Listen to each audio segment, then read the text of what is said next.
अच्छा जी, next continue करते हैं। हम लोग बात कर रहे थे आईएसओ स्टैंडर्ड्स की बात कर रहे थे। सॉरी, बीच में कुछ थोड़ा सा टेक्निकल इश्यूज आ गए, इस वजह से मैं बंद करना पड़ा मुझे। अच्छा, तो नेक्स्ट हम ये पढ़ रहे थे ISO 14000। Now what is ISO 14000? ये बेसिकली कंसर्न होता है इन्वायरमेंटल मैनेजमेंट के साथ, ठीक है। यानी कि आईएसओ 9000, 9001 और 9002 ये basically customer satisfaction, customer care और उससे रिलेटेड चीज होती है कि अगर कल को आपकी कोई इंस्पेक्शन होती है और अगर आपका प्रोडक्ट जो है वो अकॉर्डिंग टू स्टैंडर्ड्स नहीं होता, तो वो इस आईएसओ इस स्टैंडर्ड की खिलाफ वर्जी बनता है। ठीक हो गया।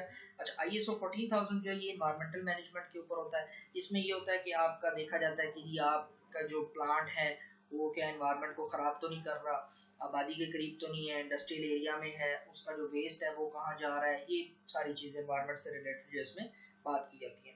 और इसकी फर्दर डिटेल में जाने की आप लोगों को जरूरत नहीं है, बस जो आपको बताओ कि 9000 क्या है और 14000 क्या है, ठीक है। नेक्स्ट स्लाइड पे आते हैं। ये हेडिंग है इसकी कि steps followed in pharmaceutical industry for GMP, यानी कि अब क्या जीएमपी क्यों की जाती है और कैसे की जाती है। तो इसमें है कि ultimate goal of GMP pharmaceutical industry is to provide safe pharmaceutical product with good quality. Simple is that, इसमें कोई रॉकेट साइंस नहीं है। उसके बाद है कि हाइजीन। हाइजीन में क्या आएगा? डेफिनेटली जब हमारा कुछ साफ सुथरा सिलसिला होगा, हमारी हाइजीन मेंटेन होगी, हमारा पर्सनल मतलब जो है वो साफ सुथरे होंगे और इन्वायरमेंट हमारा साफ सुथरा होगा, हमारे इक्विपमेंट साफ सुथरे होंगे, तो ये सारी चीजें जब होंगी तो डेफिनेटली हमें एक अच्छा प्रोडक्ट मिलेगा। In order to achieve good manufacturing practice, industry has to maintain a clean environment in and around the manufacturing area. Industry has to implement essential control method to avoid contamination of the pharmaceutical products. तो different तरीके से hygiene maintain की जाती है। तो ये कि number 1 point hygiene. Number 2 process control. Process control में ये होता है कि हम लोगों ने बिल्कुल पहला जो अपना लेक्चर पढ़ा था that was quality control and quality assurance का लेक्चर था। तो क्वालिटी कंट्रोल क्वालिटी एश्योरेंस वाले क्या करते हैं? बेसिकली वो प्रोसेस को वैलिडेट करते हैं, इक्विपमेंट्स को वैलिडेट करते हैं, उनको कैलिब्रेट करते हैं, टाइम टू टाइम उनकी जो है वो चेकिंग होती रहती है और उनको अकॉर्डिंग टू स्टैंडर्ड्स, कोई भी स्टैंडर्ड हो सकता है, यूनाइटेड स्टेट्स फार्माकोपिया हो सकता है, ब्रिटिश फार्माकोपिया हो सकता है, उसके मुताबिक उसको किया जाता है। तो प्रोसेस कंट्रोल में ये दोनों चीजें हम इस चीज को लेते हैं। इसकी डिस्क्रिप्शन है कि appropriate controls, calibration, validations have to be carried out for raw materials, immediate products and bulk products. The finished product should undergo series of checks as per as procedural definitions. वही quality control quality assurance में जो काम होता है वो हम detail में पढ़ चुके हैं। प्रोसेस कंट्रोल में ये आता है।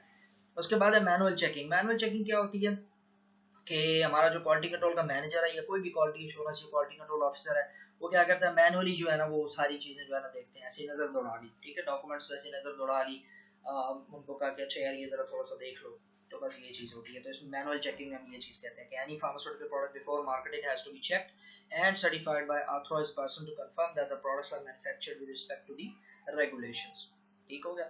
यानी कि सिर्फ थोड़ा सा ना डॉक्यूमेंट की चेकिंग कर ली जाती है, सिर्फ एक कंफर्मेशन की जाती है कि भाई कोई मसला मसाइल तो नहीं है। इसके बाद आता है जी evaluation। evaluation में क्या आता है कि regular evaluation have to be conducted of the quality pharmaceutical to track the consistency and improvement of the process। evaluation में ये होता है डिफरेंट जो मतलब मैं अगर आप लोगों को, जिन लोगों ने इंडस्ट्री में काम किया शायद उनको इस चीज के बारे में बताया। evaluation में ये होता है कि डेफिनेटली हमारे पास इंडस्ट्री में इंस्पेक्टर्स का भी विजिट होता है, ठीक है, ड्रग इंस्पेक्टर्स का विजिट होता है और डिफरेंट इंडस्ट्रीज जो बड़ी वाली इंडस्ट्रीज होती हैं उनके जो एनालिस्ट होते हैं या उनके जो वहाँ पे काम करने वाले लोग होते हैं, डेफिनेटली चूंकि बड़ी इंडस्ट्री होती है तो वो लोग भी विजिट करते हैं। इसी तरह इंटरनल एक टीम एडवाइस कर दी जाती है कि लाइक प्रोडक्शन डिपार्टमेंट के फार्मासिस्ट या प्रोडक्शन डिपार्टमेंट के लोग वो जनाब एवेलुएट करें क्वालिटी वालों को, क्वालिटी वाले उनको एवेलुएट करते हैं। इनके आपस में एक एवेलुएशन होती है, क्रॉस चेकिंग होती है, कोई और बंदा बाहर से आके एवेलुएट कर लेता है, या ये होता है कि क्वालिटी कंट्रोल मैनेजर क्या करता है कि वो दो बंदों की ड्यूटी लगा देता है कि जी आप जो है ना सारी चीजें जो है ना उनको दोबारा से देखें कि कोई अकॉर्डिंग टू स्टैंडर्ड्स हर चीज हो रही है, मतलब खुदा ना खास्ता कोई कहीं पे कोई लैकिंग तो नहीं आ रही, सो दैट हमारा जो प्रोडक्ट है उसकी जो है ना सेफ्टी बरकरार है, because we are producing pharmaceutical, manufacturing pharmaceutical, तो ताकि आगे जो है पेशेंट एफिकेसी और सेफ्टी को मद्देनजर रखते हुए वही एवेलुएशन जो है वो मतलब की जाती है। अब ये इंडस्ट्री पे डिपेंड करता है कि वो फ्रॉम टाइम टू टाइम कब कब एवेलुएशन करते हैं, कैसे करते हैं, ये सारी चीजें इसमें आ जाती हैं। इंपॉर्टेंस ऑफ जीएमपी की अगर हम बात करते हैं तो ये आपको एक पिक्चर दी हुई है। इसमें क्या है कि इंपॉर्टेंस ऑफ जीएमपी है non side effects. Side effects अगर हमें पता है तो दो किस्म के साइड इफेक्ट्स होते हैं, एक होते हैं अनअवॉइडेबल होते हैं, एक अवॉइडेबल होते हैं। साइड इफेक्ट्स आपको पता होते हैं, देखिए कोई भी मेडिसिन प्रोडक्ट फाइनलाइज्ड अगर फॉर्म में आपके पास हो ना, तो हर ड्रग के ना साइड इफेक्ट्स लिखे होते हैं। अब कुछ साइड इफेक्ट्स आप अवॉइड कर सकते हैं, ठीक है, कुछ लेकिन आप अवॉइड नहीं कर सकते। तो जो अवॉइड कर सकते हैं उनका क्या किया जा सकता है, प्रिवेंटेबल एडवर्स इवेंट्स, ठीक है। इसमें मतलब हम जो है ना मेडिकेशन एरर की बात कर लेते हैं, प्रोडक्ट क्वालिटी डिफेक्ट्स की बात कर लेते हैं, ये सारी चीज़ें जो है ना मतलब हम कर सकते हैं, अवॉइड कर सकते हैं। मेडिकेशन एरर कि अगर आपको पता है कि अगर हम डोज ज़्यादा कर लेंगे तो हमें ये हो सकता है, तो हम क्या करते हैं, कम कम डोज लेते हैं ताकि हमें ये चीज़ें ना हो। इसी तरह एक होते हैं कि अनअवॉइडेबल, अनअवॉइडेबल हम नहीं इनको अवॉइड कर सकते। खुदा ना खासा ओवरडोज हो गया, ड्रग एब्यूज हो गई है, ड्रग ओवर यूज हो गई है, तो या ड्रग खुदा ना खासा एक्सपायर थी, तो डेफिनेटली उस सूरत में हमें वो हम अवॉइड नहीं कर सकते। तो जीएमपी जो है ना वो बेसिकली इम्पोर्टेंट है इस सिनारियो में भी कि जब आप लोग ब्रोशर बना रहे होते हैं किसी भी ड्रग का, किसी भी फाइनल प्रोडक्ट का ब्रोशर बना रहे होते हैं, तो उसके ऊपर भी प्रॉपर इन्फॉर्मेशन आप दें ताकि पेशेंट और फिजिशियन दोनों को प्रॉपर इन्फॉर्मेशन मिले कि हाँ जी इस ड्रग की क्लास कौन सी है, इसके फार्माकोकाइनेटिक्स के स्टेप्स कौन से हैं, एब्जॉर्प्शन यानी कि क्या है, मेटाबॉलिज्म क्या है, डिस्ट्रीब्यूशन क्या है, एक्सक्रीशन का प्रोसेस क्या है, इसके जो ड्रग ड्रग इंटरेक्शंस है वो क्या है, उसके अलावा इसकी डोज किस तरह से दी जाती है, क्लिनिकल इंडिकेशंस क्या है, ड्रग फूड इंटरेक्शन इसकी क्या है, यानी कि डिटेल में जो ब्रोशर के अंदर सारी इंफॉर्मेशन दी जाती है। ये जिम्मेदारी होती है क्वालिटी एश्योरेंस डिपार्टमेंट की, ठीक है। तो ये भी अकॉर्डिंग टू जीएमपी बनाए जाते हैं। तो आप देख लें कि जीएमपी इतना इंपॉर्टेंट है कि वो इस चीज़ के ऊपर भी ये कर सकता है। अच्छा, इन स्लाइड्स के बारे में ये जो मतलब ये जो आउटलाइन बनी हुई है इसके बारे में इतना आपने मतलब वो नहीं होना, इसको आप अपनी वर्डिंग में लिख सकते हैं कि इंपॉर्टेंस ऑफ जीएमपी इसलिए है कि जो अवॉइडेबल और अनअवॉइडेबल जो साइड इफेक्ट्स हैं उनको एड्रेस किया जाए प्रॉपरली, पेशेंट और जो है ना फिजिशियन इन दोनों की इंफॉर्मेशन के लिए प्रॉपर जो है ब्रोशर तैयार किया जाए, और वो भी अकॉर्डिंग टू स्टैंडर्ड्स होना चाहिए। स्टैंडर्ड्स ऑलरेडी वी नो कि यूनाइटेड स्टेट्स फार्माकोपिया या ब्रिटिश फार्माकोपिया है। अब आ जाती है जी कंपोनेंट्स ऑफ जीएमपी की तरफ हम आ जाते हैं कि पहले तो ये था ना कि हम जीएलपी हमने पढ़ा था। जीएलपी क्या था, GLP comprises only good laboratory practices, only laboratory के अंदर जो कुछ है उसको कंप्राइज कर रहे थे, ठीक। क्वालिटी कंट्रोल सिर्फ क्वालिटी कंट्रोल को कंप्राइज कर रहा था। क्वालिटी एश्योरेंस सिर्फ क्वालिटी एश्योरेंस के जो मेन काम है या उनके जो मेन जो आप कह रहे हैं कि उनकी जो ड्यूटीज हैं उसको सिर्फ कर रहा था। जीएमपी के अंदर एक डिटेल है, तो ये 15 काम है, जीएमपी के कंपोनेंट्स 15 है।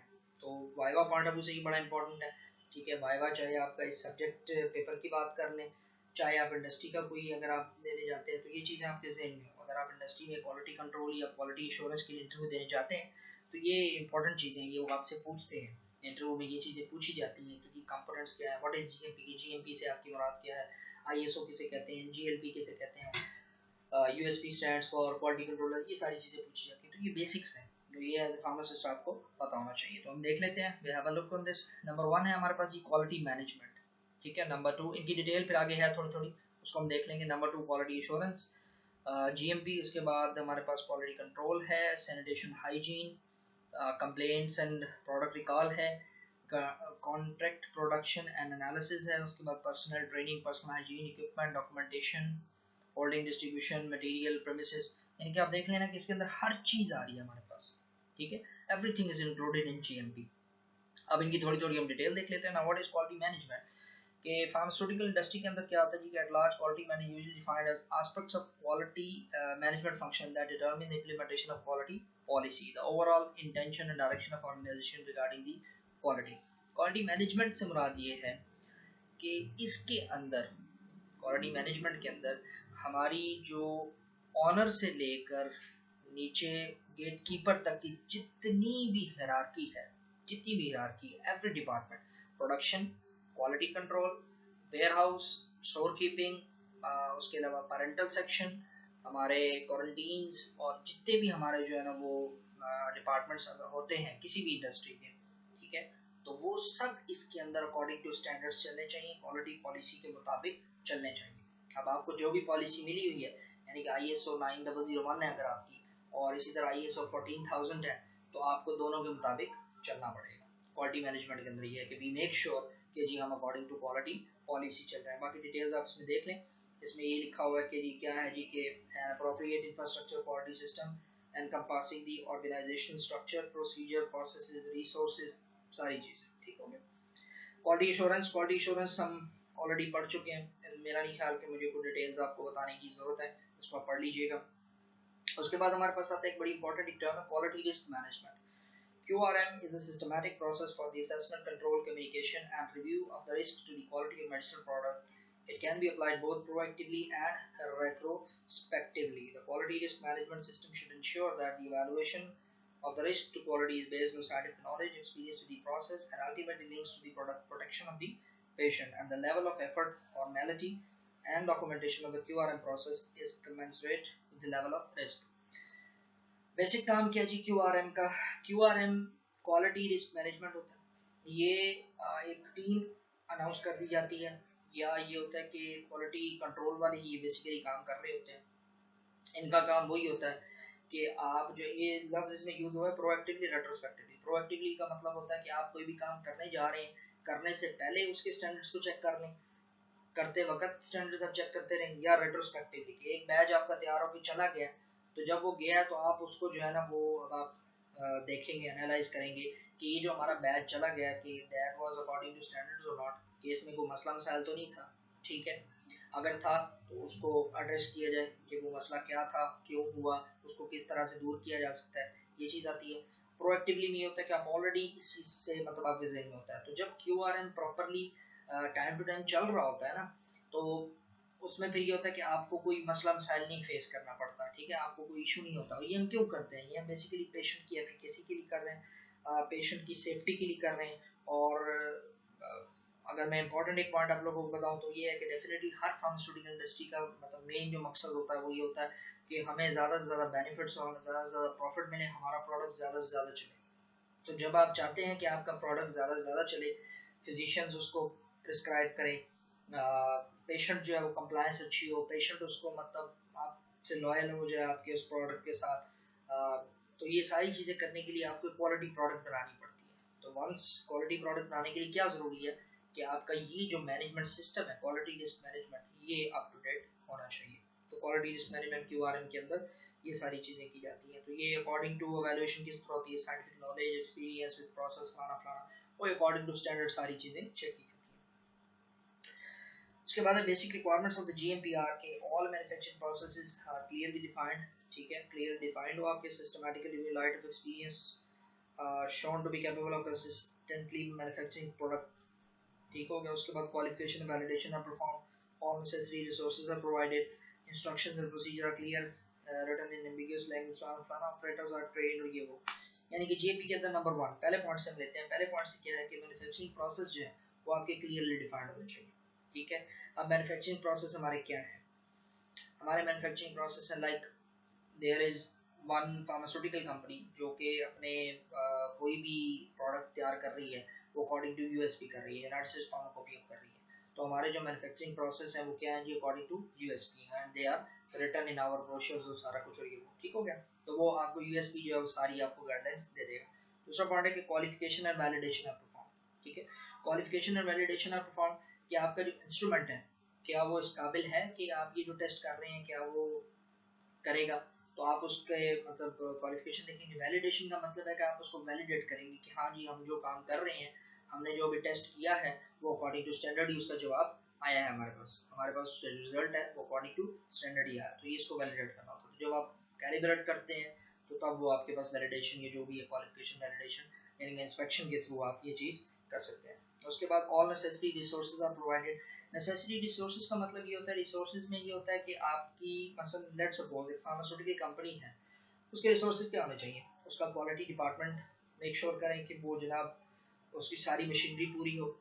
ठीक है, उसका जो इंफ्रास्ट्रक्चर है वो अकॉर्डिंग टू द स्टैंडर्ड्स हो, साफ सुथरा हो, हाइजीन पूरी हो, जो उसके पर्सनल हैं वो ट्रेंड हो और उनको पता हो कि किस तरह से काम करना है। उसके अलावा जो सर्टिफिकेशन, जो डॉक्यूमेंटेशन के काम है, ये सारी चीज़ें पूरी हों। फिर रिसोर्सेज में आपके पास कैपिटल भी आ जाता है, पैसा भी आ जाता है। तो सारी चीज़ के लिए आपको पैसा भी लगाना पड़ता है, तो वो भी आपके पास इनएडिक्वेट हो ताकि आप जो है वो अपना सारा आगे प्रोसेस जो है वो चला सकें। इसके बाद records are made during manufacture to show that all step required, फलाना फलाना। रिकॉर्ड्स की बात आ रही है, रिकॉर्ड्स कवरिंग मैन्युफैक्चरिंग डिस्ट्रीब्यूशन। ये जो पॉइंट एफ और पॉइंट जी है रिकॉर्ड्स के बारे में। और उसके बाद है एच है कि proper storage distribution of product minimises risk, system is available to recall any batch complaints about market product, investigative, फलाना फलाना फलाना। अब ये है कि जो आपके एफ और जी तक जो पॉइंट्स है ना, एफ और जी वाले जो पॉइंट्स हैं, ये मैन्युफैक्चरिंग से रिलेटेड है, ठीक है, एफ और जी तक, ठीक है। होता यूं है, आपके पास रॉ मटेरियल आया, आपके क्वालिटी डिपार्टमेंट ने उसको पास किया, वो चला गया प्रोडक्शन में। जब प्रोडक्शन हो गई, प्रोडक्शन होने के बाद वो फिर वापस आएगा क्वालिटी डिपार्टमेंट में। क्वालिटी डिपार्टमेंट वाले उसको मेक श्योर करेंगे, इंश्योर करेंगे कि जनाब ये जो है ना जी आपका प्रोडक्ट है, ये मार्केट के लिए अप्रूव कर दिया जाएगा।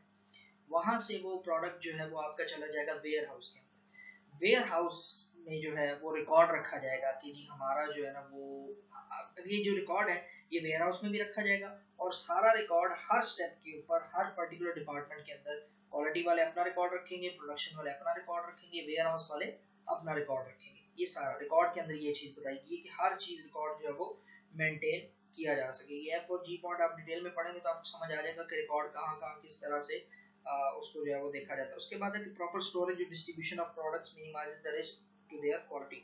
अब वेयर हाउस वालों का काम है कि वो उस चीज को प्रॉपर स्टोर करें, और जब आगे ट्रांसपोर्टेशन करें उन प्रोडक्ट्स की, तो वो मेक श्योर करें कि वो ट्रांसपोर्टेशन के दौरान हमारा प्रोडक्ट डैमेज नहीं होगा, हमारा प्रोडक्ट डिटेरिएट नहीं होगा, खराब नहीं होगा, वो मतलब ठीक रहेगा, सही है। उसके बाद system is available to recall any batch of the product from sale और सप्लाई। अब ये मार्केटिंग वालों का काम है। अब मार्केटिंग वालों का काम आ गया, या कुछ फार्मास्यूटिकल इंडस्ट्रीज के अंदर बिजनेस डेवलपमेंट का ऑफिस होता है। तो ये बेसिकली अब उनका काम आ गया कि खुदा न खास्ता आपको कोई शिकायत मिलती है कि जी फलाना आपका जो प्रोडक्ट है ना जी वो खराब निकला, तो आप क्या करते हैं, अब ये मार्केटिंग वाले ये देखेंगे, वो क्या करेंगे कि फिर अपने उस प्रोडक्ट को देखेंगे, उसका बैच देखेंगे, और सारे बैच को वापस मंगवाएंगे चेक करने के लिए कि आखिर जो शिकायत हमें मिली है वो क्यों मिली है और उसमें क्या इशू था। और अगर वो इशू था, या तो उस बैच को ज़ाया किया जाएगा, या उसमें कोई बाज़ दफ़ा ये होता है कि थोड़ा सा उसमें तब्दीली करके उसको दोबारा यूज़ के लिए किया जाता है। नॉर्मली ऐसा होता नहीं है, होना भी नहीं चाहिए। अगर एक बैच आपका ख़राब निकला और उसमें आपको शिकायत निकली है, तो कंपनी को चाहिए कि वापस मंगवाए, और मंगवाने के बाद डिस्कार्ड कर दे, ज़ाया कर दे, उसको फर्दर उसको यूज़ ना करे। ये चीज़ आ रही है। उसके बाद है complaints about the market product examined and the causes of quality defects. वही मैंने आपको बात कर दी, investigated appropriate measures taken in respect to defective products, यानी कि ये सारी चीज़ें आ रही हैं। तो जीएमपी के अंदर ये सारी चीज़ें हमारे पास आ जाती हैं कि once product was in raw material form, packet form, और फिर उसके बाद मार्केटेड फॉर्म, तब तक ये सारा ये जीएमपी के अकॉर्डिंग आता है। इसके बाद हमारे पास आता है कापा। कापा है क्या जी, हमारे पास corrective and preventive action. CAPA is a well known cGMP. CGMP का मतलब है current good manufacturing practices, regulatory concept that focuses on investigate करना, अंडरस्टैंडिंग, समझना उस चीज को, मसले को समझना कि क्या मसला है, and correcting discrepancies while attempting to prevent their recurrence. ठीक है, किसी भी मसले को इन्वेस्टिगेट करना, उसको समझना कि वो मसला क्यों हुआ है, कैसे हुआ है, कैसे ठीक किया जा सकता है, करेक्टिंग में ये आ रहा है, और उसके बाद क्या है कि उसको प्रिवेंट किया जाए कि दोबारा वो मसला ना हो। ठीक है, तो quality system model discuss CAPA as 3 separate concept. 3 concept पे कापा जो चलता है। Number 1 is the remedial corrections of an identified problem. ठीक है, कि उसकी कोई रेमेडी जो है वो निकाली जाए। तो फर्दर इसको मैं आपको अभी एक पॉइंट में बाद में आपको समझाता हूँ।